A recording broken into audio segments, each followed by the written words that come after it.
नमस्कार दोस्तों, आइए जानते हैं ढोल की पोल के बारे में। स्वागत है आपका गजब कहानियों की दुनिया में। आइए सुनते हैं यह रोचक कहानी। एक बार एक जंगल के निकट दो राजाओं के बीच घोर युद्ध हुआ। एक जीता, दूसरा हारा।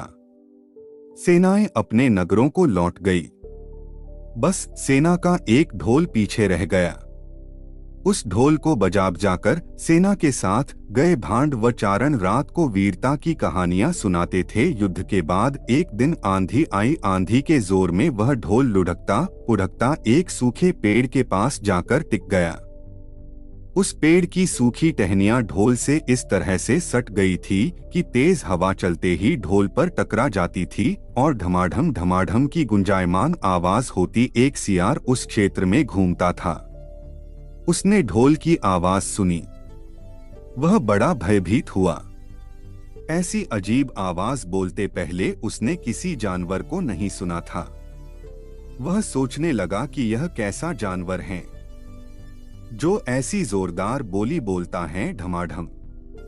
सियार छिपकर ढोल को देखता रहता, यह जानने के लिए कि यह जीव उड़ने वाला है या चार टांगों पर दौड़ने वाला। एक दिन सियार झाड़ी के पीछे छुपकर ढोल पर नजर रखे था। तभी पेड़ से नीचे उतरती हुई एक गिलहरी कूदकर ढोल पर उतरी। हल्की सी ढम की आवाज भी हुई। गिलहरी ढोल पर बैठी दाना कुतरती रही। सियार बड़बड़ाया, ओह, तो यह कोई हिंसक जीव नहीं है। मुझे भी डरना नहीं चाहिए। सियार फूंक फूंक कर कदम रखता ढोल के निकट गया। उसे सूंघा। ढोल का उसे न कहीं सिर नजर आया और न पैर। तभी हवा के झुमके से टहनियां ढोल से टकराईं। धम की आवाज हुई और सियार उछलकर पीछे जा गिरा। अब समझ आया। सियार उड़ने की कोशिश कर हुआ बोला, यह तो बाहर का खोल है। जीव इस खोल के अंदर हैं। आवाज बता रही है कि जो कोई जीव इस खोल के भीतर रहता है वह मोटा ताजा होना चाहिए, चर्बी से भरा शरीर।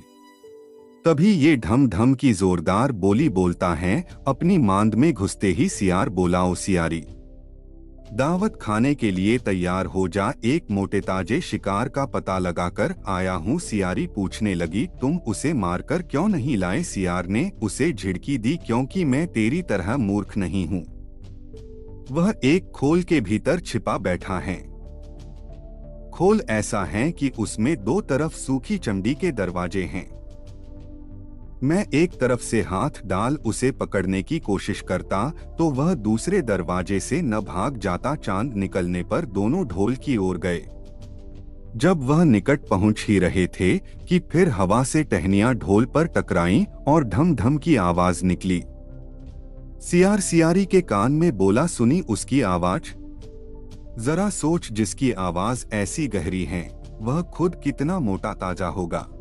दोनों ढोल को सीधा कर उसके दोनों ओर बैठे और लगे दांतों से ढोल के दोनों चमड़ी वाले भाग के किनारे फाड़ने।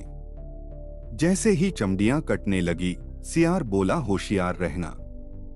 एक साथ हाथ अंदर डाल शिकार को दबोचना है। दोनों ने हूं की आवाज के साथ हाथ ढोल के भीतर डाले और अंदर टटोलने लगे। अदंड कुछ नहीं था। एक दूसरे के हाथ ही पकड़ में आए। दोनों चिल्लाए हैं, यहां तो कुछ नहीं है, और वे माथा पीट कर रह गए। तो दोस्तों, इस कहानी से हमें यह सीख मिलती है कि शेखी मारने वाले ढोल की तरह ही अंदर से खोखले होते हैं। तो दोस्तों, इस प्रकार की रोचक कहानियों को सुनने के लिए हमारे इस चैनल को लाइक, शेयर और सब्सक्राइब जरूर करें और बेल आइकन जरूर दबाएं ताकि गजब कहानियों का नोटिफिकेशन सबसे पहले आप तक पहुंचे। नमस्कार।